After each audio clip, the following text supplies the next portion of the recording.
It's just a piece of cloth. But for centuries, the veil, or the hijab, has sparked some of the most intense debates you can imagine all around the globe. It's been called a symbol of faith, a tool of oppression, a political statement, a personal choice. So how can one little object hold so many contradictory meanings? Well, to figure that out, we're going to dive into the key ideas from 5 groundbreaking books that didn't just join the conversation, they completely changed it. So yeah, the absolute heart of this huge global conversation is a single piece of cloth. But to really get a grip on the debate, we have to unpack all the powerful and often clashing ideas that have been loaded onto it over the years. And these are the questions that really fuel the fire, right? Is wearing the veil an act of deep personal faith? Or is it a sign of patriarchal control? Is it a choice made freely? Or is it a religious and social command? The answers, well, they are not simple. And each perspective we're about to explore shows just how personal and how political this one thing can be. Okay, so here's our roadmap. We're going to start by unmasking some of the history, then we'll look at the veil's modern meaning, and then we're going to challenge our own ideas about freedom itself before finally turning a lens back on the West. Let's get into it. Our journey kicks off with the late Fatima Mernissi, a Moroccan sociologist who was, for all intents and purposes, a historical detective. See, she didn't just read the foundational texts of Islam, she interrogated them. She was on the hunt for the real origins of interpretations that have put women at a disadvantage for centuries. In her classic book, The Veil and the Male Elite, Mernissi makes this huge claim. She says that a lot of the rules that hold women back weren't actually part of the Prophet Muhammad's original, pretty revolutionary message. No, she says they were added later by a political elite who, as you can see here, basically used sacred texts as a political weapon to lock in their own power. And Mernissi herself put it in such a fascinating way. She said she wasn't just writing official history. This book, in her words, is a narrative of recollection. It's like she's trying to recover a lost memory, a forgotten truth, that's been buried under centuries of biased interpretations. She's digging past the official story to find out what was really there at the start. So what Mernissi does is she basically draws this bright line in the sand. On one side, you've got the Prophet's original message, which she argues was incredibly progressive on equality for its time. And on the other, you have the interpretations from later authorities, who, she claims, twisted that message to keep power in the hands of men. For Mernissi, the veil became a key symbol of that exact distortion. Okay, so Mernissi took us way back into the past. Our next thinker, Leila Ahmed, she takes that historical lens and brings it right into the modern world. She shows us that the story of the veil didn't just stop in the 7th century. It is still changing dramatically right now. And what's really cool is you can see the evolution in Ahmed's own thinking. Back in '92, in her book Women and Gender in Islam, she found these competing historical voices, a lot like Mernissi. But fast forward to 2011, and in A Quiet Revolution, she sees the veil making this major comeback, but with a totally new meaning, especially in places like America. Her big insight in A Quiet Revolution is that context is absolutely everything. For her generation, growing up in a more secular Egypt, the hijab was tied to political Islamism. But for young Muslim women in America, especially after 9/11, it became something completely different, a proud declaration of their identity, a way to push back against Islamophobia, and even a symbol of mainstream activism. The meaning wasn't fixed in stone. It was being redefined by the women who actually wore it. All right, get ready, because our conversation is about to take a really sharp philosophical turn, thanks to the anthropologist Saba Mahmood. She steps onto the scene and challenges the very foundation of how a lot of us in the West think about things like freedom, choice, and agency. This is where it gets really interesting. Okay, so this is the standard definition of agency you'd get in a Western liberal feminist textbook, right? It's all about pushing back, resisting the system, being your own person. It really celebrates rebellion. But Saba Mahmood looked at this definition and asked a question that just turns it completely on its head.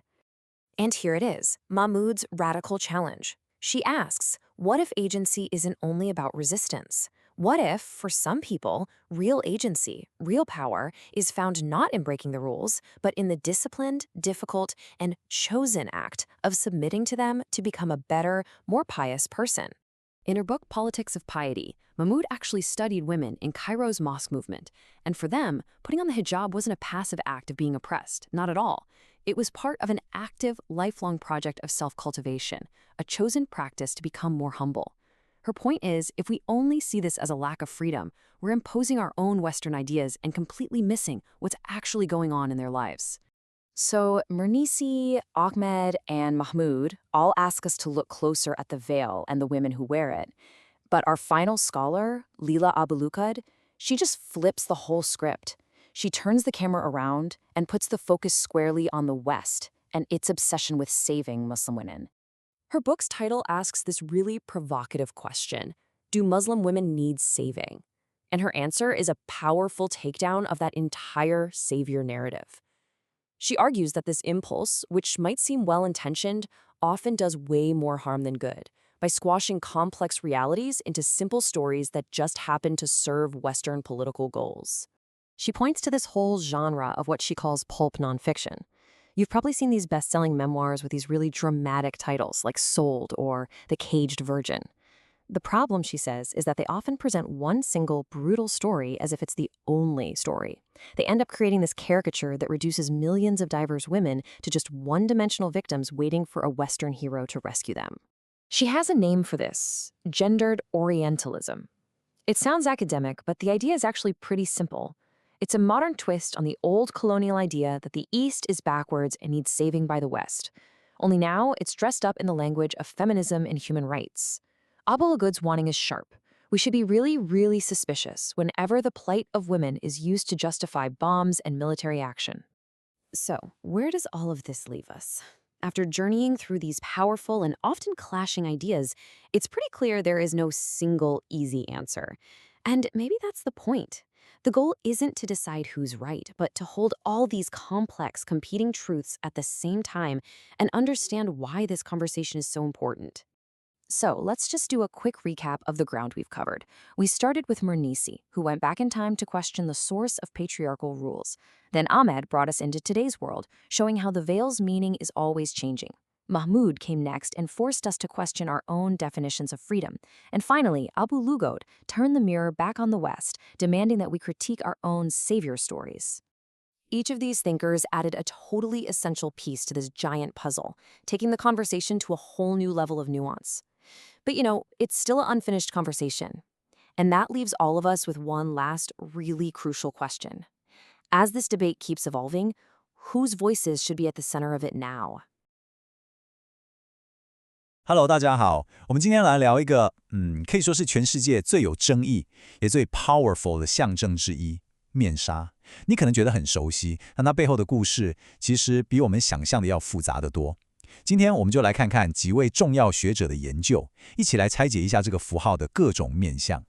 对，你看到了，压迫还是父权，这大概是我们在西方媒体上最常看到的问题了，对吧？好像答案不是黑就是白，但事情真的只有这样吗？这真的是看待面纱唯一的角度吗？接下来我们就是要一起来看看这个问题背后到底藏了多少层次的复杂性。好，那我们就先从一个大家可能最熟悉的故事版本开始谈起了，就是那种我们在西方世界最常听到的论述。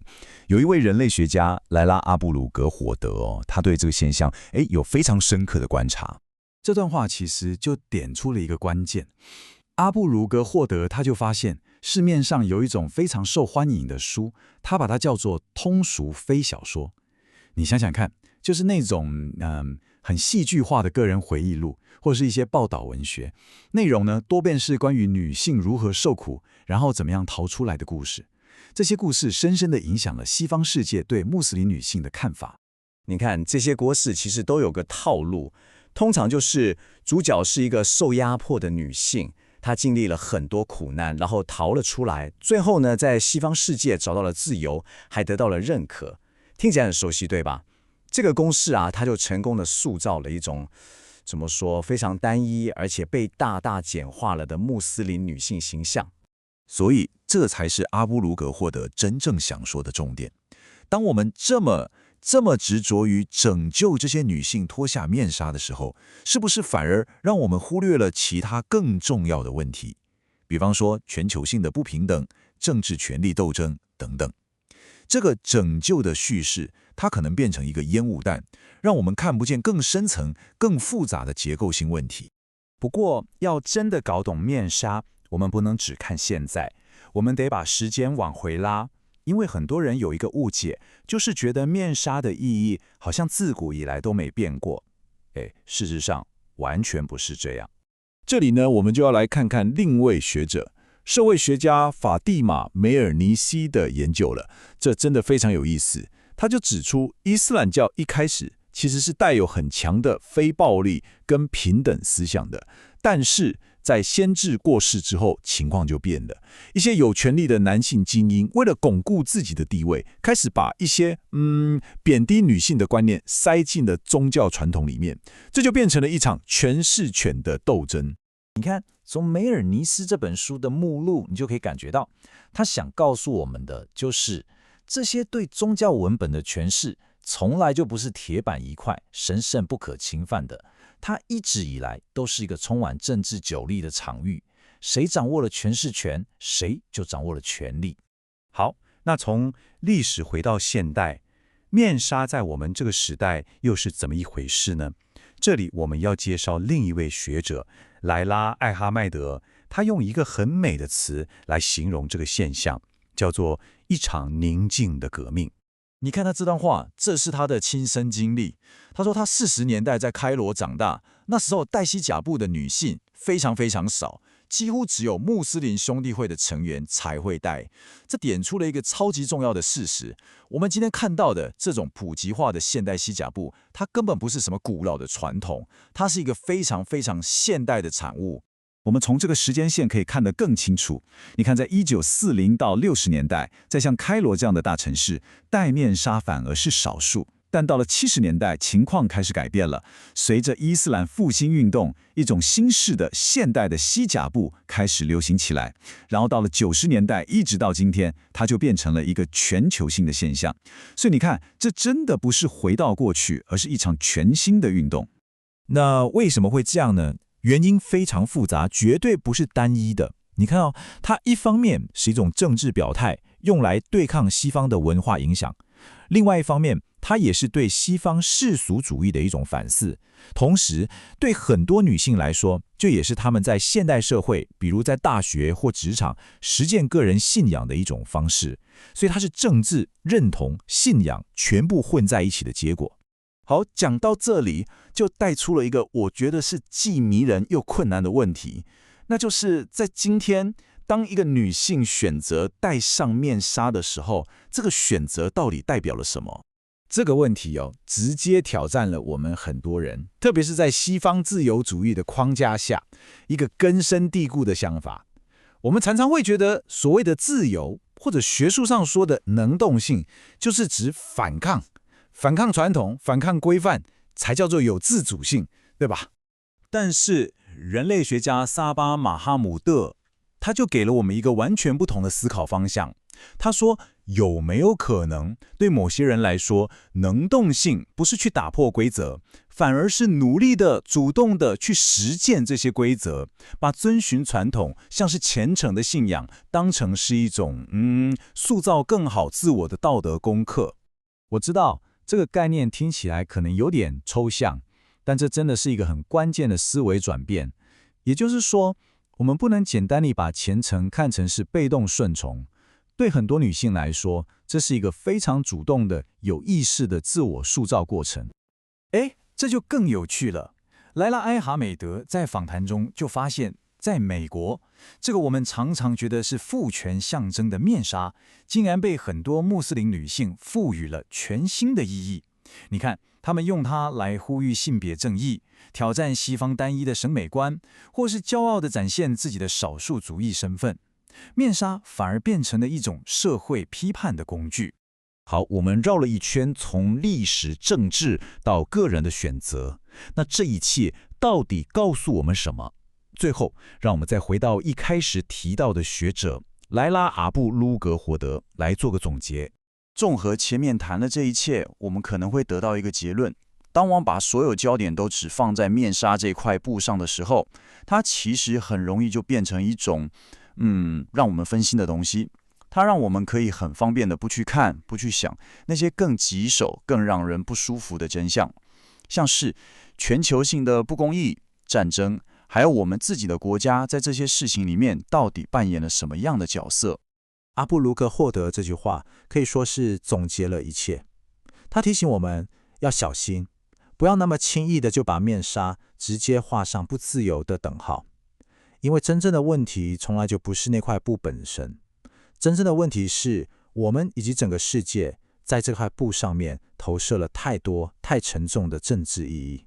所以最后我想留给大家一个问题，去好好想一想。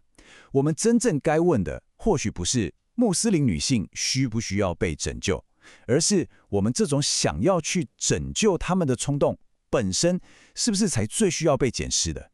希望今天的内容能让大家对于面纱这个符号有更多元的思考。谢谢大家。So picture two women, and they're both standing right at the center of these massive global political storms. Yeah. Right. So the first woman is in Iran, and she is standing on a utility box in the middle of a super busy street. And she's taking off her hijab. She's waving it in the air, basically risking arrest or beatings or, even her life to demand the absolute right to uncover her head. Right. Now, picture the second woman. She is in France. Yeah. And she's a student or maybe a civil servant. And she is risking her education, her career, her whole social standing, really, to demand the absolute right to keep her hijab on.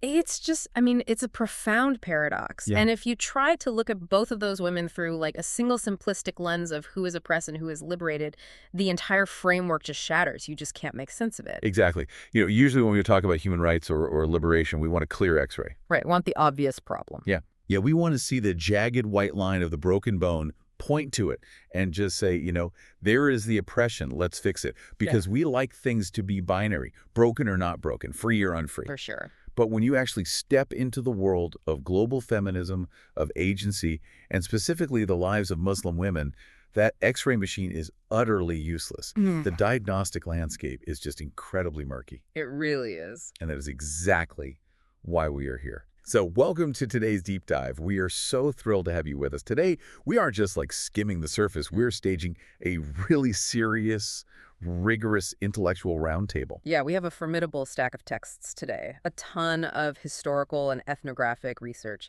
And our mission for this deep dive is to really unpack the deepest tensions regarding patriarchy, colonialism, religion, and agency. And to do this properly, to actually get past the caricatures and the propaganda that basically dominate the news cycle, we have to look at the issue from multiple, sometimes wildly conflicting angles. Definitely.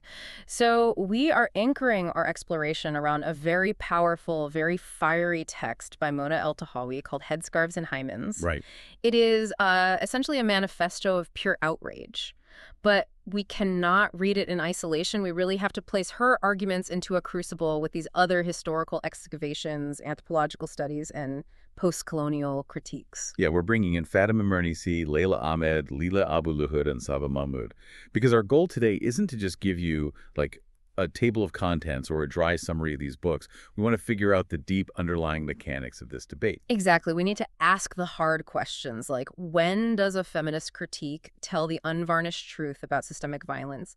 And when does that exact same critique accidentally slip into a Western rescue narrative that, justifies bombing a country in the name of saving its women? Right. What gets lost when outrage outruns nuance? That's the core of it. So it's crucial to establish the ground rules for how we are going to navigate this today. We are stepping into a space designed for holding contradictions. We have to be able to look at theology and history and politics completely impartially. Which is hard to do. It is. But if we want to view these women as full, complex agents who operate within their own distinct moral worlds, we have to strip away our own assumptions. Yeah, we can't collapse into vagueness, but we also can't just force a Western secular template onto lives that operate on an entirely different spiritual and social axis. So let's start with the spark, like the fire alarm of this whole conversation. Mona Eltahawy's Headscarves and Hymens. If you read this book, the moral clarity just hits you like a freight train. Oh, absolutely. She is issuing this massive rallying cry for what she calls a double revolution in the Middle East and North Africa. So what exactly are the two fronts she's talking about here? Well, the double revolution is basically Eltahawy's core thesis. She argues that it is entirely insufficient to simply overthrow a political dictator. You know, the Mubarak, the Gaddafi, the state apparatus. Right, the guy in charge of the country. Exactly. That is only half the battle. The other half, the revolution that she argues, is often ignored or even actively suppressed by the male revolutionaries themselves. Oh, totally. Is the revolution against the dictator in the home, the cultural misogyny on the street, in the family, and in the bedroom.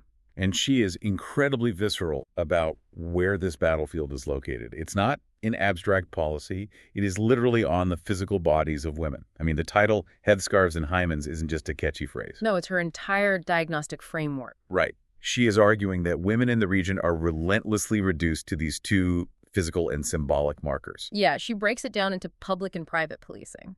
So the headscarf represents the public policing of a woman's body. You know, what she wears, how much space she's allowed to occupy, how she moves through the world, her visibility. Right, the stuff everyone can see. Exactly. And then the hymen represents the intensely violent private policing of her sexuality, her purity, and her ultimate value to the patriarchal family structure. And she doesn't hold back. She documents horrific systemic abuses. Yeah. Things like female genital mutilation, virginity testing, domestic violence, and state-sanctioned discrimination. And it's important to note she's speaking from a deeply rooted lineage. She doesn't position herself as some Western outsider coming in to fix things. She places herself as the direct descendant of pioneering Arab feminists. Oh, yeah. You read about women like Huda Sharawi, who famously stood at a train station in Cairo back in 1923 and publicly removed her face veil, just throwing it into the sea. Such a powerful image. Or Doria Shafiq, who literally stormed the Egyptian parliament in the 1950s with 1,000 women to demand political rights. El-Tahawi is taking that baton and demanding that women today, in her words, be immodest, rebel, disobey. It's a demand for a total sexual and social revolution to dismantle this structural violence. Her documentation of this violence is just an absolutely vital intervention. When bodies are being broken, you need that fierce, uncompromising outrage. You do. However, if we step back and look at her framework through a broader analytical lens, we have to recognize that it relies heavily on a specific kind of binary assumption. Her argument operates fundamentally on a secular, liberal, feminist understanding of what freedom actually is. Right. In El-Tahawi's framework, freedom strictly equals rebellion. True agency can only be achieved by subverting traditional norms, casting off religious expectations, and disobeying. You know, reading El-Tahawi, I kept thinking of her approach as a megaphone at a protest. Oh, I like that. Yeah, like, imagine you were standing outside a burning building. People are trapped inside. You do not need a nuanced 400-page sociological breakdown of the fire's origins or an analysis of the building materials. No, you definitely don't. You need someone with a megaphone screaming at the top of their lungs to get the fire engines there immediately. The megaphone is essential. It shatters the complacency. It forces people to look at the crisis. That's a highly effective analogy. The urgency of the physical violence she is describing absolutely demands that volume. You cannot be quiet about systemic physical abuse. But, and here is where I start to struggle a bit, and where I think we really need to push past the megaphone. Okay, where does it fall short for you? Well, if the megaphone is our only tool for understanding the lives of Muslim women, what quiet, deeply rooted structural realities do we end up drowning out? Like, does a framework of pure, unadulterated outrage risk becoming too sweeping? That's a very fair question. My worry is that we might miss the nuance of women whose moral worlds just don't look like secular rebellion. If a woman's idea of freedom doesn't involve being immodest, if she actually actively values her religious tenets, does the megaphone just shout over her and declare her brainwashed? This is the exact pivot point of the entire debate. You've hit on the crucial limitation of the pure rebellion framework. If we want to understand the misogyny El-Tahawi is fighting, we have to ask a fundamental question about its origins. Right. Where does it come from? Exactly. Is this intense policing of women inherent to the Islamic faith itself? Is it baked into the theological DNA? Or is it a constructed tool of power, like a political add-on that has masqueraded as divine law for centuries? Right, because if it's baked in, then El-Tahawi is right. You have to burn the whole house down and just embrace secularism. But if it's a political construction, then the solution looks very different. Precisely. And to answer that, we have to move away from modern outrage and engage in some deep historical excavation. We have to look at the work of scholars who go back to the origins of the faith to see what was actually there. And this brings us to Fatima Mernissi. Yes. This is where Fatima Mernissi's groundbreaking work, The Veil and the Male Elite, fundamentally changes the conversation. This book completely shattered my preconceptions. Mernisi does something incredibly audacious. She essentially argues that if women's rights are a problem in the modern Muslim world, it is absolutely not because of the original text of the Quran or the actions of the Prophet Muhammad. Right, she flips the whole script. She does. She points the finger directly at a male elite that emerged later, whose political and economic interests were threatened by the radical equality of the early religion. Mernisi basically acts as an investigative historian here. She takes us all the way back to early Medina, the very first Muslim community.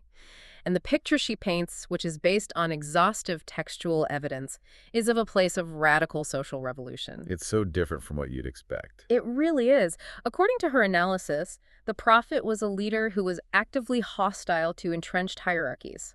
The early mosque wasn't this rigid, segregated space of silent submission. It was an open courtyard, a place of vigorous political debate, and women were unquestioned partners in that public sphere. She highlights the prophet's wives, particularly Aisha, in a way that is just staggering if you only know the modern stereotype.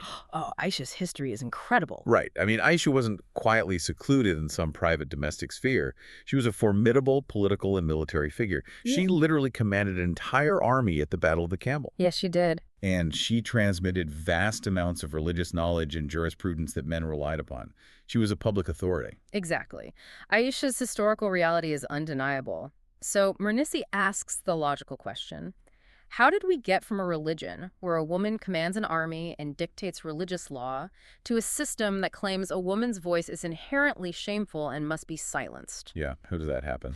Well, Mernisi forces us to distinguish between the sacred text and historical interpretation. Tell me how she does that, because the methodology she uses is fascinating. She doesn't just broadly say, oh, men ruined it. She actually traces the paper trail. She meticulously examines the hadith. And for you listening, the hadith are basically the recorded traditions, actions, and sayings of the prophet. Alongside the Quran, they form the basis of Islamic jurisprudence. Right. But unlike the Quran, which is considered the direct word of God, the hadith were compiled by men, transmitted by men, and authenticated by men over centuries. There's a human element there. Exactly. So Mernisi zeroes in on specific, highly misogynistic hadiths that have been used for centuries to exclude women from public life. Right. There's one specific hadith she tears apart in the book. The one that says something like, those who entrust their affairs to a woman will never know prosperity. Yes, that's the one. That quote has been used to ban women from being judges, presidents, or political leaders across the Muslim world. Yeah. And Mernisi applies traditional Islamic scholarly rigor to that exact hadith. She tracks down the man who originally transmitted it, a companion named Abu Bakr. She looks at the historical context of when he suddenly remembered the prophet saying this. And the timing is very suspicious. Extremely. It turns out Abu Bakr recalled this specific quote right after Aisha lost the Battle of the Camel. He had refused to take a side in the civil war, and when the victorious faction took power, he needed to curry favor and justify why he hadn't supported Aisha. So conveniently, he produces a memory of the prophet condemning female leadership. Exactly. And Mernisi points out that traditional scholars knew Abu Bakr had previously been flogged for giving false testimony in a slander case. Wait, really? Yes. Yet they still accepted his transmission of this incredibly consequential hadith because it served their political interests to ensure women were removed from the political sphere. He does a stunning piece of historical detective work. I mean, she is showing how patriarchy is literally smuggled into religion through the power of interpretation and selective memory. It's a profound realization. It actually makes me think of constitutional law in the United States. Oh, interesting. How so? You have this original founding text, right? The Constitution. But the text itself isn't what governs daily life. It is the interpretation of that text by Supreme Court justices. Right, the people reading it. Yeah, and over centuries, these justices carry the biases, the economic interests, and the cultural assumptions of their specific eras. If you have a bench made up entirely of men from a highly patriarchal, racially segregated society, they're going to interpret the Constitution to uphold that patriarchy and segregation. Absolutely. And then, the most insidious part is, they are going to claim that's what the text meant all along. They wrap their cultural bias in the sacred aura of the founding document. And it seems like Mernisi's arguing that the male elite did exactly this with Islam. They took the egalitarian original blueprints and built a patriarchal fortress on top of it, claiming it was divine will. That analogy hits the nail on the head. The power lies not just in the text, but in who holds the pen to interpret it, who curates the history, and who has the authority to enforce that interpretation. By claiming the authority of the divine, this male elite effectively locked away the revolutionary potential of the early religion. But it goes even deeper than just the hadith, Right. Because if the male elite wanted to oppress women, where did they get the specific tools to do it? Veiling, seclusion, harems. Where did these concepts come from if they weren't in the original Medinan society? That's a great question. And this is where Layla Ahmed's book, Women and Gender in Islam, acts as the perfect puzzle piece. It really does, because Layla Ahmed pans the camera way, way back. She traces the roots of this misogyny far beyond the origins of Islam, deep into the pre-Islamic ancient Mediterranean and Mesopotamia. She looks at the Assyrian, Byzantine, and Sasanian empires. Really old empire. Yeah. And in these ancient, deeply entrenched patriarchal societies, the seclusion of women and the wearing of the veil were not religious mandates. They were markers of class, status, and property. This was mind-blowing to me. She notes that in ancient Assyrian law, like hundreds of years before Islam, veiling was legally restricted to aristocratic women. It was a status symbol to show that a woman was protected property. Right, it meant you were spoken for. Yeah, and prostitutes and enslaved women were explicitly legally forbidden from wearing the veil, and if they were caught wearing one, they were violently punished. Exactly. So when the early Islamic Empire rapidly expanded and conquered these vast Byzantine and Sasanian territories, it absorbed massive, highly sophisticated, and deeply patriarchal cultures. They just kind of absorbed the culture around them. Right. Ahmed argues that over the centuries, as Islamic law and discourse were being codified in places like Baghdad and Damascus, the existing cultural norms of those conquered empires, the veiling, the strict seclusion, the commodification of women, were gradually absorbed and institutionalized into Islamic discourse. Wow. The urban male elite of the expanding empire essentially adopted the patriarchal markers of the empires they defeated, and over time, these cultural habits were given a retroactive religious justification. So what does this all mean for our modern debate? If the true Islam was egalitarian, as Mernisi argues, and the misogyny was imported from ancient empires, as Ahmed proves, does that completely change how we view El-Tahawi's secular revolution? It certainly complicates it. Like, if the house has a bad foundation built by later biased architects, do you bring in a wrecking ball and destroy the whole house? Meaning, do you abandon the religion entirely? Or do you go back to the original blueprints and rebuild from within? El-Tahawi seems to want the wrecking ball. Mernisi and Ahmed seem to suggest you need better theology, not necessarily a secular state. And that tension is the defining struggle for Islamic feminists today. Do you fight for liberation by rejecting the tradition or by reclaiming it? It's a tough choice. It is. Mernisi and Ahmed brilliantly show us how internal power dynamics shaped the narrative of the Muslim woman. But we cannot fully understand the modern landscape or the anger of writers like El-Tahawi without looking at how, in the 19th and 20th centuries, a massive external force violently hijacked this entire narrative. You are talking about Western colonialism. Yes. Because while Muslim women were fighting their own internal battles against the male elite, Western empires arrived and completely warped how the oppression of Muslim women was read, used, and basically weaponized. And this brings us to Lila Abu-Lufad's incredibly sharp, challenging book, Do Muslim Women Need Saving? Yeah. This book forces us to hold up a mirror to the West, and I have to say, the reflection is not pretty. No, it's really not. Abu-Lufad explores how the image of the oppressed Muslim woman became a primary, highly effective justification for imperial intervention. It wasn't just framed as a land grab for resources or geopolitics. Yeah. Colonialism was sold to the Western public as a moral crusade. To really grasp the insidious nature of this, we have to look at the specific historical evidence that both Layla Ahmed and Abu-Lufad highlight. The most glaring, almost farcical example is Lord Cromer. Oh, this guy. Yeah. He was the British consul general in Egypt during the height of the colonial era. Cromer was a vocal, aggressive champion of the unveiling of Egyptian women.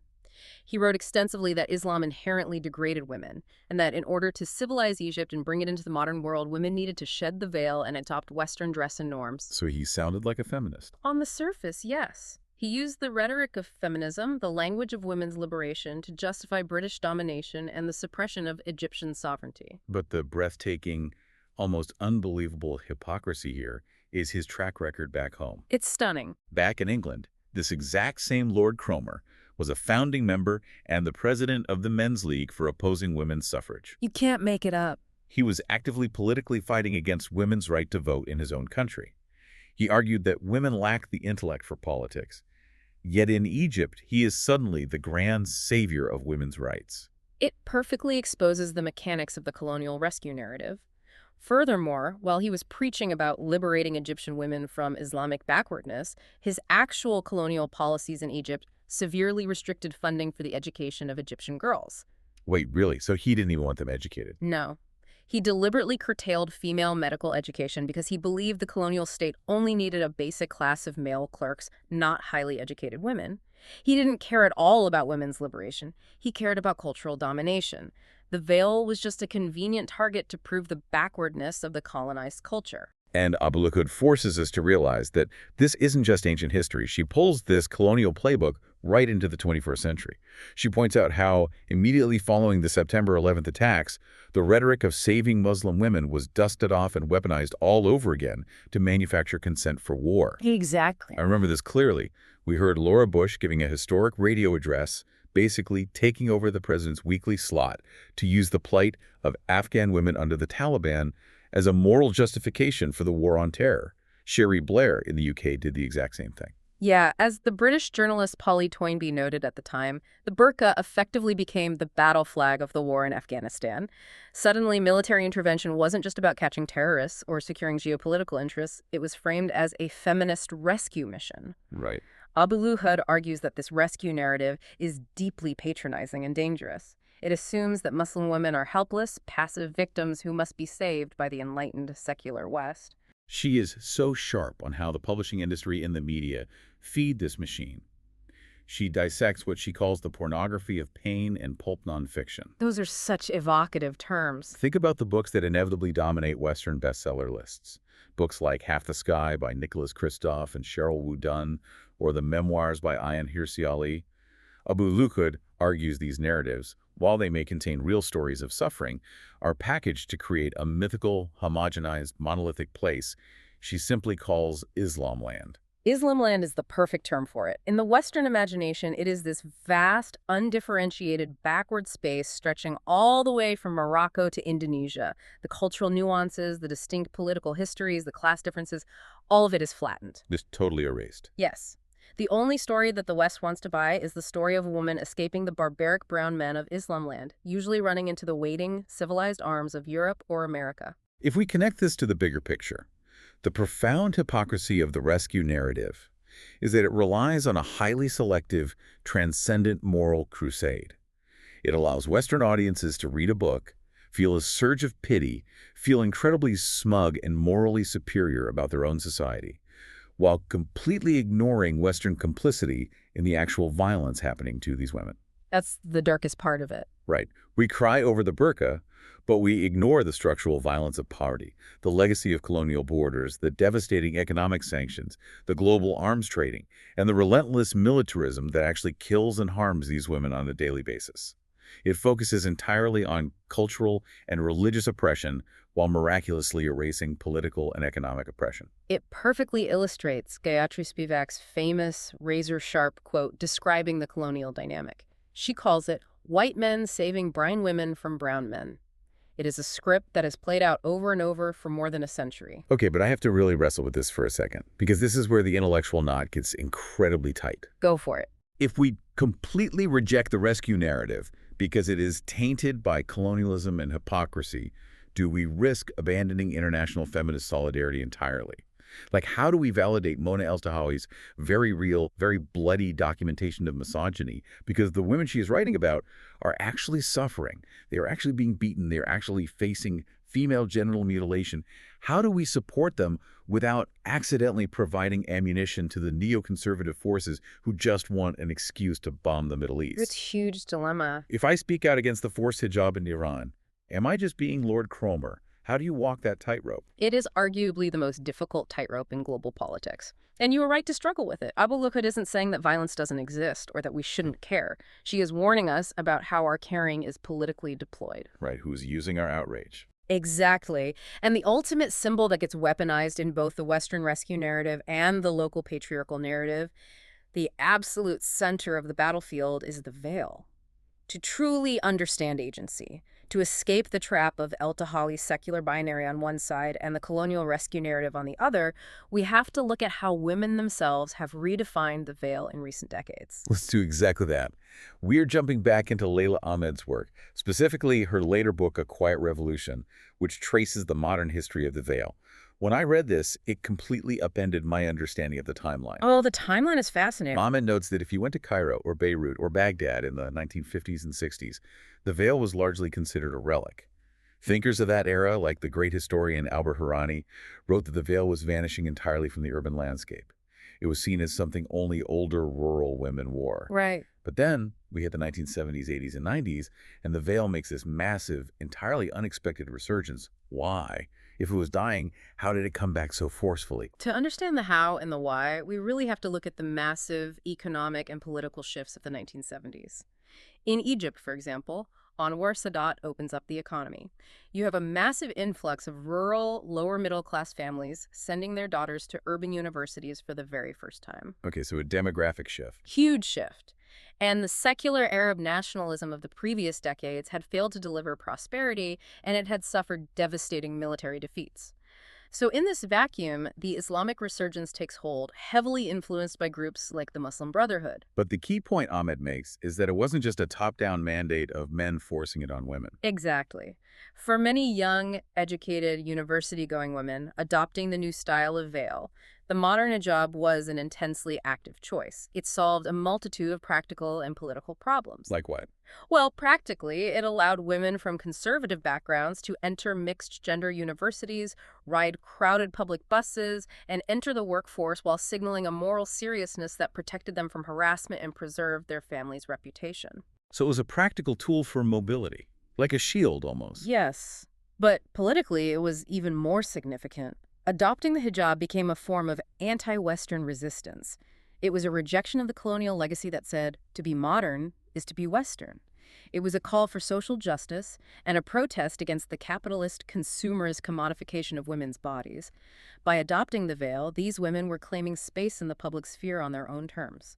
Of almost like a political uniform, a way of saying, I am here, I am educated, but I will not be a Western clone.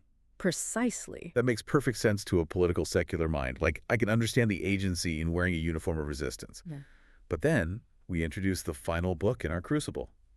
Saba Mahmood's groundbreaking ethnographic study, Politics of Piety.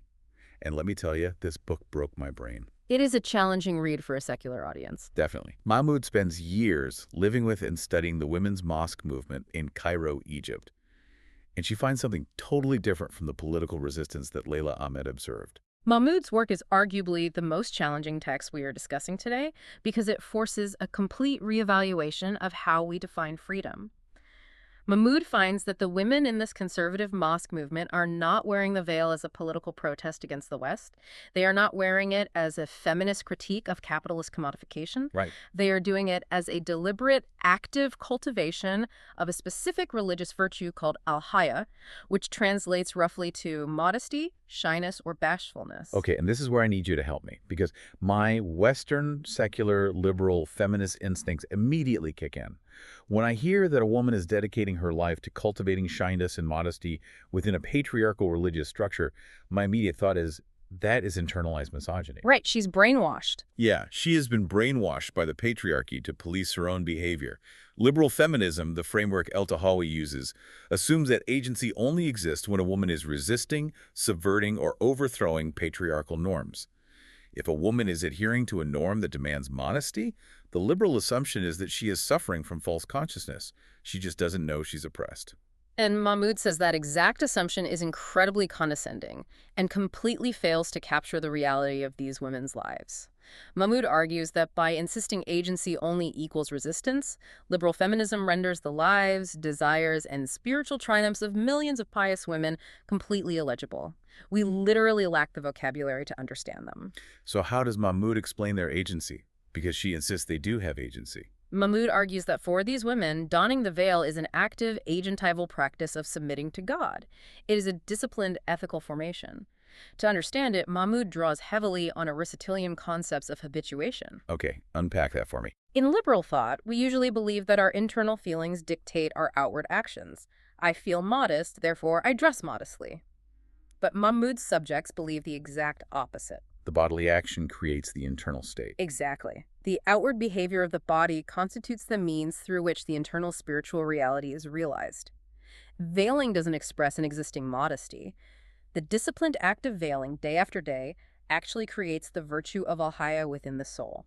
It is an active, deliberate project of self-making oriented toward the divine. I really struggled with this until I tried to find an analogy outside of religion, and the best I could come up with is learning to play the violin. Oh, walk us through that. That's a good one. Okay, so when you first decide you want to learn the violin, you are choosing to submit yourself to an incredibly strict, rigid set of historical norms. Your posture is dictated, the way you hold the bow is dictated, where you place your fingers on the strings is strictly dictated. Right, there are rules. And at first, it feels completely forced. It hurts. It feels unnatural and constraining. You are not free to just scrape the bow however you want. But through disciplined, repetitive bodily practice, through submitting to the rules over years, those constraints eventually produce a profound, internal, realized beauty. The virtuosity. Exactly. You achieve a musical virtuosity that you absolutely could not access without first submitting to the discipline. For the women, Mahmud studies, submitting to the bodily discipline of the veil, the prayers, the modesty, produces the spiritual virtuosity of piety. That is a brilliant analogy. The discipline of the violin isn't false consciousness or internalized musical oppression. It is the necessary mechanism for achieving a specific type of excellence. Mahmud is asking us to view the pious agency of these women with the exact same respect. They are not passively submitting to men. They are actively cultivating a relationship with God through a rigorously demanding physical and ethical practice. But I have to speak directly to you, the listener, right now. This completely breaks our secular brains. It really does. If a woman uses her free will to actively choose submission to a religious structure that we view as patriarchal, because she genuinely believes it brings her closer to the divine, does liberal feminism have any room for her? Can El Tahawi's megaphone acknowledge her? Or do we just condescendingly pat her on the head and say, oh, honey, you're just brainwashed? Well, if we only rely on the megaphone, we absolutely patronize her. We completely erase her moral universe. And this clash between El Tahawi's demand for secular rebellion and Mahmud's revelation of pious agency brings us to the ultimate synthesis question of this entire deep dive. Who gets to define what liberation actually is? Because it clearly does not mean the same thing to everyone. Exactly. And this brings us to the final piece of the puzzle. How are Muslim women today synthesizing all of these contradictions? Because they aren't just sitting around waiting for Western academics to figure this out. No, absolutely not. Abul Hook points out that Muslim women are forging their own incredibly sophisticated paths, completely bypassing Western saviors. She highlights transnational organizations like Musawa, which means equality, and WISE, the Women's Islamic Initiative in Spirituality and Equality. These groups represent a dynamic movement often called Islamic feminism, though many within it debate the term itself. These are women who operate at the absolute highest levels of scholarship. They fluently speak the language of United Nations human rights. They cite CEDAW, the UN Convention on the Elimination of All Forms of Discrimination Against Women. Right. They know the secular law. They do, and they demand full civic equality. But, crucially, they do not do it by abandoning their faith, as El-Tawi might suggest. Right. They combine the UN human rights language with deep, rigorous, traditional scholarly knowledge of the Quran and Islamic jurisprudence. They are doing the exact work that Fatima Mernissi started. They are actively reclaiming the sacred text from the male elite. They are arguing for absolute gender parity from within the Islamic tradition. They argue that patriarchy is a violation of the divine will, not a manifestation of it. What these movements demonstrate is that the binary is false. You do not have to abandon your faith to demand your rights, and demanding your rights does not make you a Western proxy. If we are going to synthesize what all 6 of these profound books are telling us, we have to recognize the different levels of the conversation. Let's map those levels out, because I think it really helps clarify the chaos here. Whenever we look at a story about Muslim women, we have to separate our analysis into 4 distinct categories. Okay, let's hear them. First, description: what is actually happening on the ground. Second, moral judgment: is this right or wrong, and according to whose moral framework? Third, political framing: who is using this narrative for power, whether it's Lord Cromer, Laura Bush, or a local dictator? And fourth, historical explanation: how did we actually get here, which is the context Mernissi and Ahmed provided. If we collapse all those distinct levels into a single simplistic binary of oppressed versus free, we fail to understand the reality of the world. An intellectually honest, mature position after navigating all of this material requires us to hold multiple truths simultaneously. Yeah, you have to be able to hold the tension. It requires us to fiercely condemn genuine violence, systemic abuse, and misogyny, exactly as El Tahawi demands. We cannot ignore the reality of state and domestic abuse, but we must do so without validating the xenophobia or the imperial rescue missions that Abu Lughod warns us against. And it requires recognizing that patriarchy has often hijacked faith, as Mernisi and Ahmed proved, while humbly, genuinely accepting that for millions of women, deeply disciplined religious piety is a profound exercise of their own agency, not a symptom of brainwashing, which Mahmoud so brilliantly illustrated. That's the balance. So I have to ask you, the listener, as you navigate the news tomorrow, can we hold space for a woman who demands the absolute right to take her hijab off in Iran, while simultaneously holding space for a woman who demands the absolute right to wear her hijab in France? Can liberation mean entirely different things in different moral worlds? It absolutely must if we are to genuinely respect the autonomy and the full humanity of women across the globe. We cannot replace one form of paternalism, a religious patriarchy, telling women what they must do to be virtuous, with another form of paternalism, a Western liberal feminism, telling women what their liberation must look like. Well said. This has been an incredibly dense, challenging, and profoundly rewarding journey through these texts. Thank you for joining us on this deep dive and for being willing to wade into the murky waters with us. But before we go, I want to leave you with one final provocative thought to mull over. Always good to leave them thinking. Definitely. We have spent all this time analyzing how the West looks at the Muslim woman. We've talked about how we diagnose her agency, how we debate her oppression, how we scrutinize her clothing. But imagine just for a second that the gaze is reversed. Okay. If an anthropologist from Abu Lughod's mythical Islam land came to the West and studied our lives with the exact same unyielding scrutiny, if they looked at our beauty standards, the multi-billion-dollar diet industries that teach women to literally shrink themselves. Wow, yeah. If they looked at the normalization of cosmetic surgery, if they look at our economic pressures, the way we tie our fundamental survival and our worth to relentless 60-hour-a-week corporate productivity, if they studied our pop culture and the commodification of youth, what invisible chains of choice and freedom would they see us actively, willingly submitting to every single day? When the diagnostic X-ray machine is suddenly pointed back at us, who is saving who?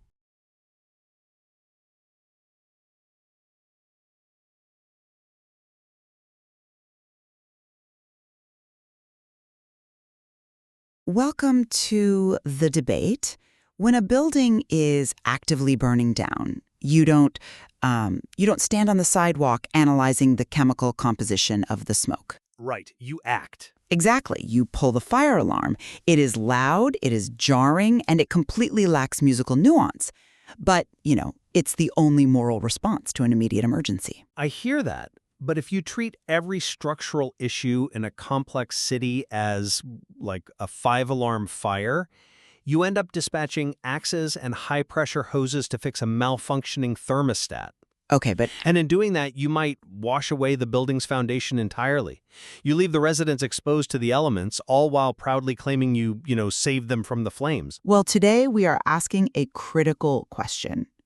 When it comes to confronting systemic misogyny and gender inequality in Muslim-majority contexts, is unapologetic activist rage the fire alarm we desperately need? Or does that loud alarm end up drowning out the complex lived realities of the women actually inside the building? Right. We're exploring this tension through Mona El-Tahawi's fierce manifesto, Headscarves and Hymens, alongside deeply critical companion texts by scholars like Leila Abu Lughod, Saba Mahmood, Leila Ahmed, and Fatima Mernisi.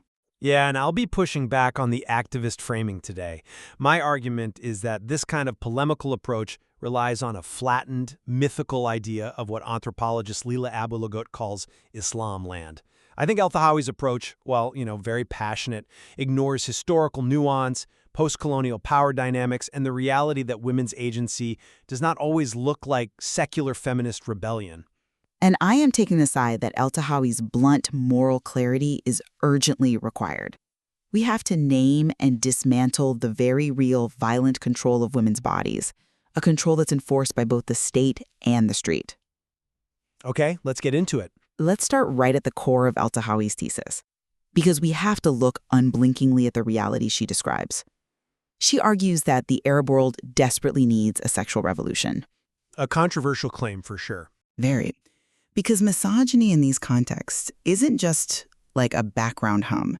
It is an explosive, systemic reality that reduces women to merely their headscarves and hymens, meaning they are judged entirely by what covers their heads and what lies between their legs. Look, I don't think anyone is denying the existence of misogyny, but Let me just land this point, because the mechanics of this are really crucial. El-Tahawi insists that cultural relativism must never be used as a shield to justify human rights violations.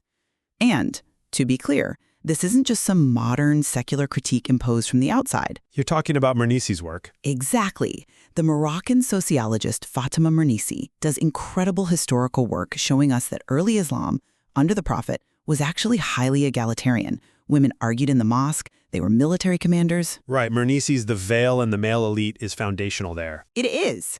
But Mernisi shows us how that egalitarianism was actively dismantled. After the Prophet died, male elites wanted to consolidate their power. So they did this by selectively recalling, or sometimes literally fabricating, hadith, the recorded traditions of the Prophet. Yeah, the oral traditions. Right. So a figure like Abu Huraira, who had a documented bias against women, would suddenly, remember a quote saying, "Women bring bad luck." And because of his elite status, that misogyny became codified law. Right. So fighting a system that entrenched itself through deliberate historical manipulation requires blunt, unapologetic truth-telling. We cannot afford to be overly polite when women are being crushed by the state and the street. Okay, I agree completely with Mernisi's historical analysis, but I have to stop you on the blunt, truth-telling part. Why? Because the bluntness you are praising often falls straight into what Abu Lughod calls the pornography of pain. The pornography of pain? Yeah, it's a genre of pulp nonfiction that treats Muslim women merely as passive victims in desperate need of saving. When you frame the issue purely as a cultural or religious pathology, you flatten immense sociological complexity. How so? Because El-Tahawi is specifically targeting purity culture, the idea that the entire onus is on women to save men from temptation. Right. But El-Tahawi's framing locates the source of that misogyny almost entirely in Islam land. It's this remarkably convenient framework that attributes all violence and social control to Islamic culture. And when you do that, you provide cover for the actual material drivers of suffering. Okay, I want to pause here because I think our listeners might need us to unpack this. When you say material drivers, you're talking about economics and state power, right? Absolutely. You mentioned structural adjustment programs earlier when we were prepping. To a lay listener, that just sounds like an economic buzzword. How does an international bank policy physically translate to a woman in Cairo experiencing stronger patriarchal control? Walk me through how that actually works. It's a great question, and it's exactly the mechanism that polemics often miss. So, when international institutions like the IMF force countries like Egypt to implement structural adjustment programs, Which means cutting public spending to pay off national debt. exactly, the state stops funding education, healthcare, welfare. The social safety net just vanishes. So who steps into that void? Usually religious organizations. Precisely. Well-funded, conservative religious groups build the schools and the medical clinics. But they attach their strict gender rules to that charity. To get the help, you have to adopt their modesty norms. Wow, okay. Right? Your children go to their schools and learn their curriculum. So this sudden, intense policing of women's bodies isn't just some spontaneous return to Islamic culture. It is directly driven by global economics, hollowing out the state, leaving women reliant on patriarchal safety nets. If you only look at religion, you miss the root cause. I see the mechanics there, and it's a vital point about how poverty enforces patriarchy. But I have to push back a bit. El-Tahawi does not ignore the state. She explicitly indicts what she calls the dictator in the presidential palace, right alongside the dictator in the bedroom. She mentions it, sure, but But let's go back to the fire alarm analogy. A polemical book like El-Tahawi's might miss the macroeconomic variables you just mentioned. But isn't it morally necessary to wake people up to a burning building? well, I mean, can a text be analytically incomplete but still be morally essential because it names a daily physical violence that polite academic discourse often dances around? I just don't buy that it's morally essential if the alarm itself causes a different kind of harm. The fire alarm analogy assumes that the fire is universally understood and that the water we use to put it out will actually help. Okay. But let's look at how academic frameworks redefine the fire entirely. I want to bring in Saba Mahmood's Politics of Piety because it directly challenges the idea that these women are trapped in a burning building to begin with. Right. Mahmood's study of the Egyptian mosque movement. Yes. Mahmood details how women in this movement actively choose the veil to cultivate al-haya, which translates roughly to deep modesty or shyness. This isn't brainwashing, and it's not just a reaction to poverty. Then what is it? Submitting to these religious norms is a complex, disciplined form of self-making. They are physically training their bodies to cultivate an internal ethical state. This is a profound form of agency that secular feminist frameworks completely miss because, well, secularism can only read the veil as docility. Just to clarify for the audience, when you say secular frameworks miss this, you're talking about the difference between negative freedom and a moral ideal, correct? Yeah, exactly. Meaning the Western idea of freedom is the absence of rules, freedom from dress codes. Whereas Mahmood is saying their freedom is the ability to achieve a spiritual goal. Is that right? Exactly. You are defining liberation purely as negative freedom, the freedom to transgress. But for the women in the piety movement, freedom is the capacity to realize a specific moral ideal. You view the veil as a restriction. They view it as the instrument through which they achieve closeness to the divine. Okay, I understand the philosophical distinction. But I am, frankly, really skeptical of stretching the concept of agency this far. Let's use a different analogy. All right. Think of navigating a highly patriarchal society, like navigating a rigged maze. Finding the safest, most efficient path through that maze takes intelligence, discipline, and agency. I grant you that. Right. But we shouldn't confuse mastering the maze with the freedom to tear down the walls. If we define agency simply as the active, deliberate submission to male-inscribed orthodoxies, doesn't the concept of agency lose its emancipatory power entirely? But why must agency always be emancipatory in the secular sense? Because El-Tahawi is looking at things like the niqab, the full face veil, and she sees the ultimate physical erasure of women in the public sphere. I mean, that's her interpretation. But it's a practice pushed by religious conservatives who literally claim a woman is too beautiful to be seen, or that her voice is a temptation. How is erasing a woman's face and silencing her voice an act of liberation, no matter how much she internalizes the logic of her own erasure? To call it internalizing her own erasure is, frankly, incredibly patronizing, and it ignores history. You cannot strip the veil of its historical context. Go on. If we look at Layla Ahmed's historical analysis, she points out that the massive resurgence of the veil in the 1970s was not just a return to tradition. Do you know what was actually happening then? Women were entering the workforce. Exactly. Women were entering universities and the workforce in unprecedented numbers. The veil became a highly practical tool. It facilitated their movement in mixed-gender public spaces, protecting them from harassment and signaling that they were serious working women. Okay, practical, sure. But it did something else too. It simultaneously signaled a powerful anti-imperialist stance. It was a conscious rejection of the Western consumerism and secular nationalism that had fundamentally failed their societies. To reduce that multifaceted tool to just mastering a rigged maze, it strips these women of their political intellect. I don't think it's patronizing to point out who holds the architectural blueprints to that maze. Yes, the 1970s resurgence had complex roots. But look at who benefits from this moral ideal today. Who? The orthodoxies these women are striving to emulate were codified by male jurists who explicitly designed Islamic law to control female sexuality to prevent fitna, or social chaos. By treating submission to these male-authored texts as a form of empowering agency, academics provide philosophical cover for institutions that violently police the women who don't want to wear the veil. Nobody is justifying state violence. El-Tahawi is speaking for the women who are beaten in the streets of Tehran or Cairo for showing their hair. And nobody is denying the horror of state-mandated dress codes. The violence of the morality police is indefensible. But your insistence on viewing this purely through El-Tahawi's singular, confrontational lens brings us to the most dangerous aspect of her framing: imperial feminism. Imperial feminism. Let's define that for the listeners. It's the concept famously articulated by scholar Gayatri Spivak as white men saving brown women from brown men.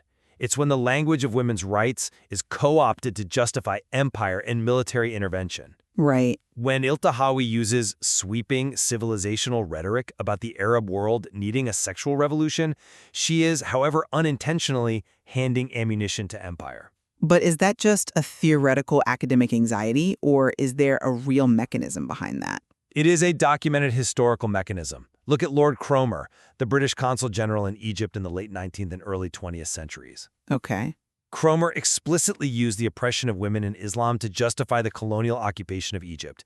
He claimed Egyptians couldn't govern themselves because of how they treated women, pointing specifically to the veil. The irony being... The massive irony being that back in England, Cromer was a founding member of the Men's League for opposing women's suffrage. He didn't care about women's autonomy.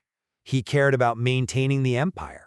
And Leila Ahmed points out that Egyptian reformers like Qasim Amin internalized that exact colonial rhetoric, right? Yes, exactly.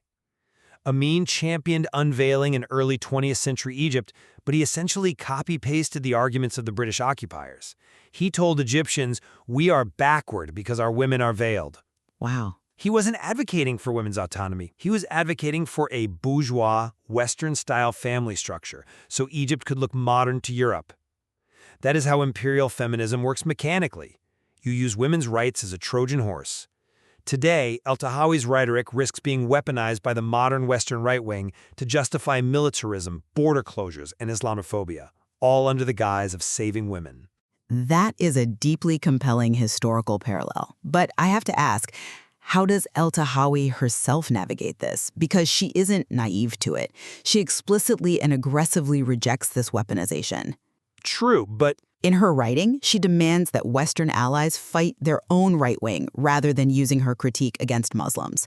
She frequently points out the deep hypocrisy of Western conservatives who roll back reproductive rights at home while pretending to care about Muslim women abroad. she might reject it personally, but her words... Oh wait, let me finish the thought, because this is really about who gets to speak. El-Tahawi insists on the fundamental right to critique her own culture, her own faith, and her own society without being silenced by the fear of how outsiders might misuse her words.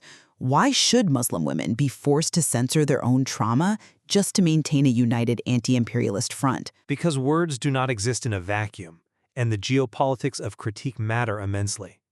When a book titled Headscarves and Hymens is published in English, championed by Western media, and focuses almost exclusively on the sexual and physical violence committed by Arab men against Arab women, it slots perfectly into a pre-existing Orientalist narrative. The narrative that the East is inherently savage and the West is civilized. Exactly.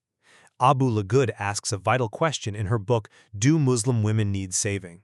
She asks, why are Western audiences so uniquely mobilized by the oppressed Muslim woman? That's a fair question. You don't see this level of international outrage regarding the structural violence of global poverty that kills millions of women. It is much easier for a Western reader to feel morally superior about an honor killing or a face veil than it is to examine how Western foreign policy, arms sales, and economic sanctions devastate the very women we claim to want to save. The framing focuses on culture and religion to absolve the West of its material complicity. I hear that. And the hypocrisy of the West is undeniable. But I have to push back directly on this academic caution, because I worry about what it does on the ground. Does the academic anxiety over imperial feminism become so overly nuanced, so paralyzed by the fear of Orientalism, that it actively blurs the daily physical suffering of women? I don't think it blurs it. I think it correctly diagnoses it. But are some academic critiques sacrificing moral urgency on the altar of postcolonial theory? When a woman is subjected to female genital mutilation, or forced into a marriage, or imprisoned for her speech, she does not have the luxury of deconstructing the geopolitical implications of her rescue. She needs the violence to stop. Of course she does. But El-Tahawy and Mernisi are demanding that we look at the violence within, perpetrated by local actors, rather than endlessly pivoting to blame Western imperialism. If we constantly say, well, it's actually about structural adjustment programs, don't we erase the agency of the local men who are making the active daily choice to brutalize women? no, because you cannot decouple the two.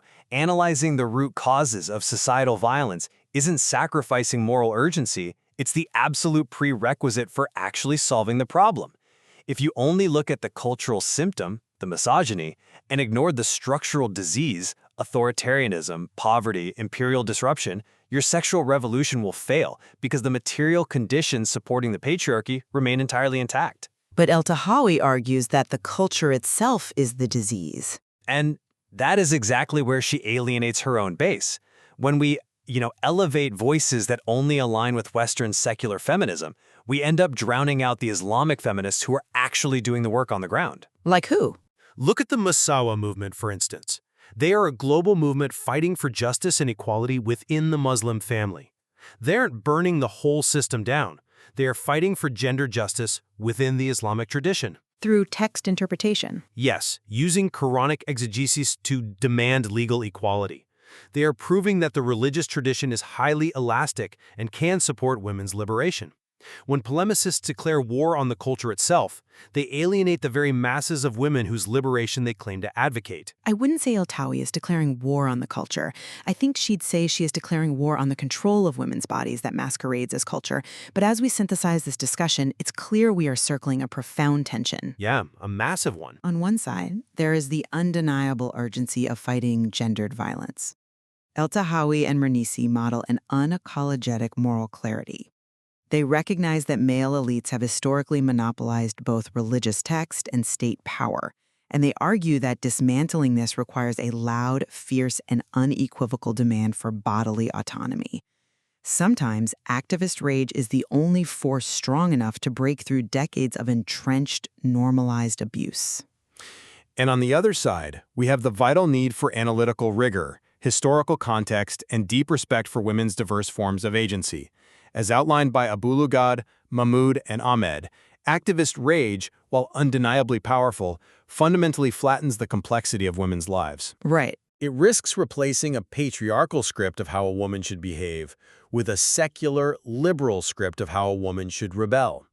True respect for these women means acknowledging that their choices, their piety, and their negotiations with power are valid, even when they don't look like Western emancipation. So we arrive at a lingering disagreement over the nature of that piety. Can religious submission truly be separated from patriarchal control, or is it always, on some level, a negotiation with a system built by and for men?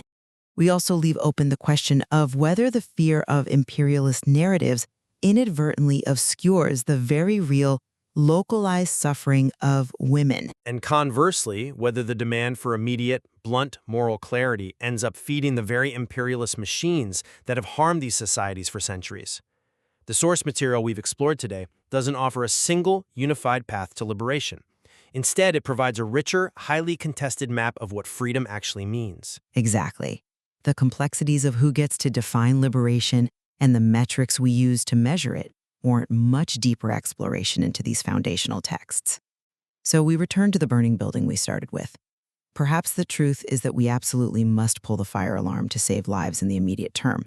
But if we want to ensure the building doesn't catch fire again tomorrow, we are going to have to sit down with the blueprints, understand the structural flaws, and do the painstaking, quiet work of rebuilding the foundation. Until next time, keep exploring. Welcome to The Critique.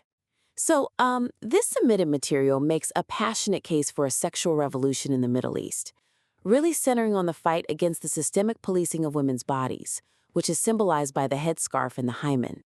But a crucial opportunity exists right away to deepen the exploration of Muslim women's agency by acknowledging that adopting the veil can also be an active, self-directed ethical choice rather than solely a symptom of oppression. Right, exactly.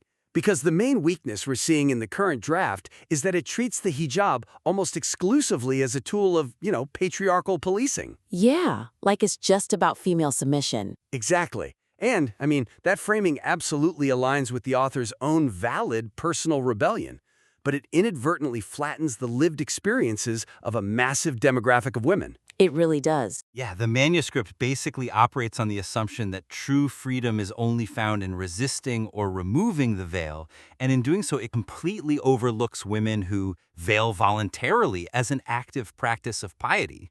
Well, yeah, and if we only define agency as the act of rebelling against a norm, don't we accidentally strip the agency away from women who actively and thoughtfully choose to embody that exact norm? Oh, totally. That's a great point. It's almost like saying a musician only has creative agency if they smash their instrument on stage, rather than if they dedicate years to mastering its strict, traditional rules, That is a perfect analogy. And taking that musician analogy back to the text, the structural suggestion here is that we need to broaden the operational definition of female agency. Right. Because right now, the manuscript traps itself in this binary where unveiling equals to freedom and veiling equals to bondage. The author really has to move beyond that. They have to acknowledge that agency can be found in the deliberate, disciplined embodiment of religious ideals. Yes. Just look at the women in the Egyptian mosque movement, for example. They are a perfect case study for this. Oh, right, yeah. They don't use the veil out of coercion. They use it as an indispensable tool to actively cultivate inner virtues like haya, which translates roughly to a deep sense of shyness, modesty, and reverence. Right, so it's an internal thing. Exactly. When a woman in that movement puts on the veil, she isn't donning a symbol of her own subjugation. She is engaging in a rigorous bodily practice meant to train her internal state. The outward action literally creates the inward devotion. So as an editor, looking at these pages, I'm constantly searching for the best mechanical way to introduce that complexity without, derailing the author's momentum. Yeah, you don't want to lose the pacing. Exactly. So maybe the author could introduce a brief vignette right after her own story of rebellion. Just a short scene that specifically acknowledges women who view the veil not as a manipulable mask or a forced covering, but as a critical marker of their own spiritual identity. I like that. Setting up a direct contrast would be highly effective there. Yeah.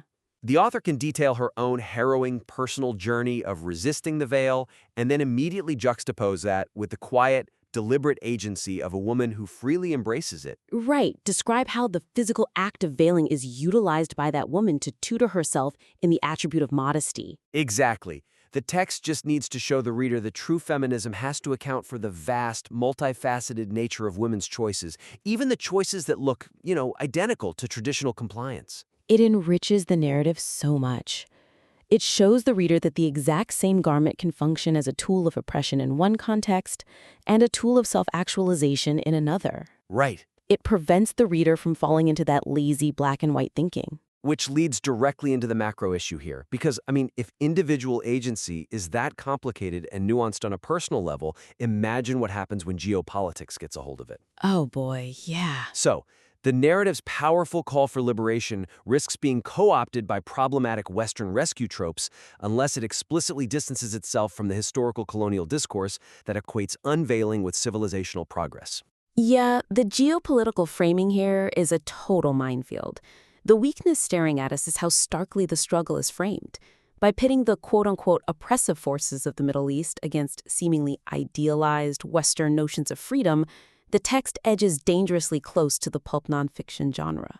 It really does, and it unintentionally echoes the rhetoric of historical colonial figures. We're talking about men like Lord Cromer in Egypt. Right. Or even early native reformers like Qasim Amin, who were heavily influenced by European thought. These were men who weaponized the so-called oppression of Muslim women to justify Western superiority and colonial intervention. Yeah. So the current framing in the manuscript allows the author's genuine, grassroots feminist plea to be easily misread. A reader could look at this and see an endorsement of the Islam versus the West civilizational clash. But it's a tough needle to thread, though, isn't it? It really is. Like, how can a writer fiercely and honestly critique the undeniable misogyny within their own culture without accidentally providing ammunition to those in the West who hold deep-seated anti-Muslim prejudices? That's the million-dollar question. Right, because the author is angry at her culture's patriarchy, and rightly so, but that anger inadvertently provides a convenient script for a completely different kind of patriarchy, like a colonial one. Exactly. And that's why it requires strategic rhetorical insulation. So the structural suggestion here is to explicitly challenge and subvert the saving Muslim women narrative directly on the page. Okay, so tackle it head on. Yes, the author must add layers of nuance that critique Western hypocrisy simultaneously. This ensures the reader clearly understands that indigenous feminist demands are entirely separate from imperialist agendas. We cannot allow the text to let the West use Middle Eastern women's bodies as a battlefield for establishing civilizational dominance. Exactly right. So mechanically, the author could insert a reflective passage right after her fiercest critique of the local patriarchy, a pivot that addresses how the rhetoric of women's rights has historically been used to manufacture consent for foreign interventions and warfare. Yeah, that's a great spot for it. She needs to remind the reader that when colonial powers wanted to dismantle local cultures, they often pointed to the veil as proof of backwardness.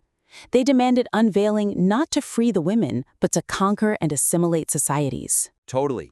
And she should draw a direct comparison between her authentic, grassroots demands and the opportunistic pornography of pain consumed by Western audiences. The pornography of pain, yeah, that's such a good way to put it. Right?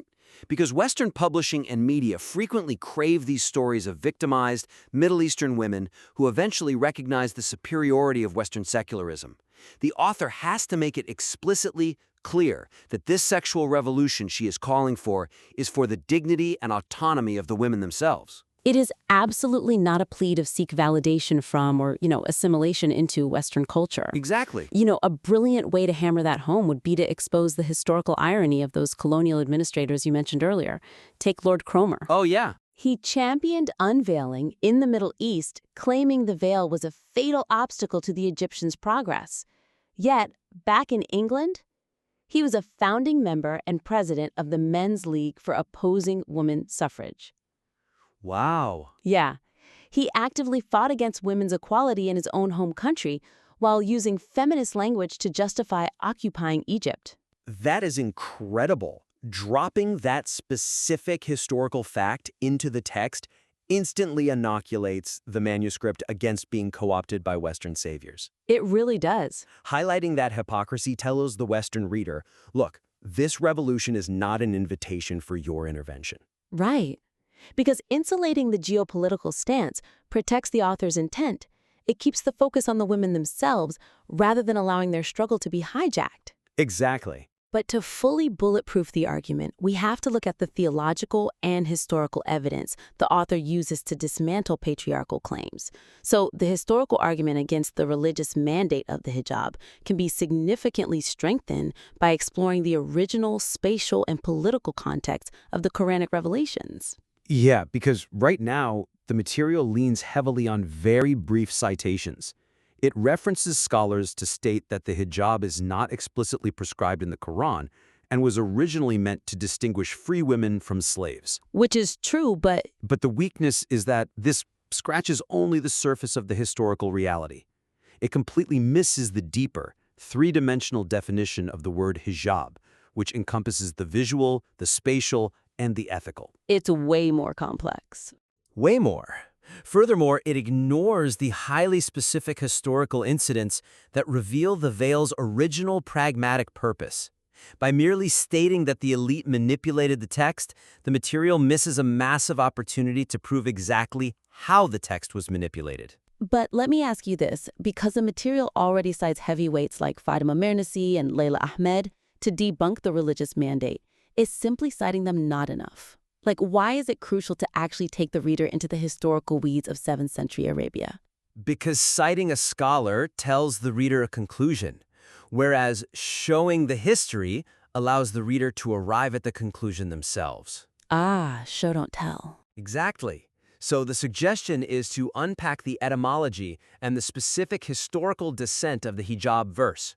The author needs to vividly illustrate how a concept originally meant to establish male boundaries and privacy was later systematically weaponized by a male elite into a tool for female segregation. That makes so much sense. If you show the exact mechanics of the manipulation over the centuries, the modern patriarchal argument crumbles entirely. So we aren't just giving the theological lecture. We really need to take the reader back in time. Yes. We need to detail the historical account of the hijab's quote-unquote descent during Zainab's wedding. This is year 5 of the Hijra, right? The start of the Islamic calendar, when the Prophet migrated to Medina. Right. And detail the architecture of that moment. The Prophet Muhammad marries Zainab. His living quarters are incredibly small, essentially just rooms attached to the side of the mosque. Okay. So after the wedding banquet, a few male guests linger far too long in his room. He is polite, so he leaves the room, hoping they will take the hint. Classic party foul. Right? But he comes back, and they are still sitting there talking. It is at this exact moment of social awkwardness and lack of privacy that the verse descends. The prophet drops a literal curtain between himself and the remaining guests. Wait, so the veil originally descended to put a barrier between two men? Yes! It was about the prophet's privacy in his own home, not about a mandate on women's bodies. It was just the privatization of a public boundary. Exactly. So the author can explore the linguistic shift of the word hijab based on that specific event. They can explain how the word originally meant a curtain or an abstract spatial threshold separating two spaces. Right. And then detail how patriarchal elites over generations reduced this profound spatial and ethical concept into a mere scrap of cloth used to police women in public. The concept went from a structural boundary of a room to a boundary placed directly on the female form. It is a massive historical distortion. That is fascinating. But we also need to bring in the context of the civil unrest in the streets of Medina at the time, right? Because the text mentions the distinction between free women and slaves, but it doesn't really explain the why. Yeah, the why is critical. Medina was experiencing severe social tension. It was a time of war, a time of massive migration, and the streets were genuinely unsafe. Yeah.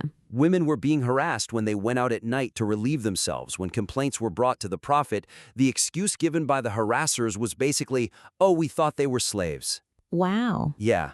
So the recommendation to draw their cloaks around them was a temporary, pragmatic, and highly class-based response to street violence. It was essentially saying, mark yourselves as free women so these hypocrites will leave you alone. So it was just a security measure for a specific policing problem in a specific city in the 7th century. Exactly. By placing the revelation in its exact, messy, political context, the text demonstrates that the modern enforcement of the veil as a universal, eternal decree on female modesty is a complete historical distortion. Great.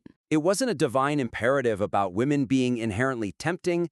It was literally a pragmatic solution to the bad behavior of men in a volatile society. Showing that history, rather than just footnoting a scholar, gives the author's critique an undeniable robustness. I love that. By engaging with the nuances of individual agency, the hypocrisies of geopolitics, and the complex historical realities of 7th century Arabia, the material can untangle the web of this issue for the reader without losing its revolutionary edge. Absolutely. Well, to summarize the 3 actionable takeaways for this manuscript. First, nuance the portrayal of female agency by recognizing the active, deliberate cultivation of piety through veiling. Do not let the definition of agency be limited merely to Western-style rebellion. Right. Maybe introduce a vignette showcasing the Egyptian mosque movement or a similar practice of internal haya. Exactly. Second, insulate the narrative from colonial savior tropes. Explicitly critique Western hypocrisy and the historical weaponization of women's rights to justify imperialism. Yeah, like by contrasting the author's grassroots intent with the hypocrisy of colonial figures like Lord Cromer. Perfect. And third, deepen the historical deconstruction of the hijab verse. Take the reader back to year 5 of the Hijra. Explore the original spatial context of Zainab's wedding and trace the precise linguistic and political manipulation by male elites that turned a curtain between two men into a mandate on women's bodies. It's going to make such a difference in the text. It really will. We highly encourage you to implement these structural and thematic changes, and of course, we invite you to submit your revised material back to us for a future critique.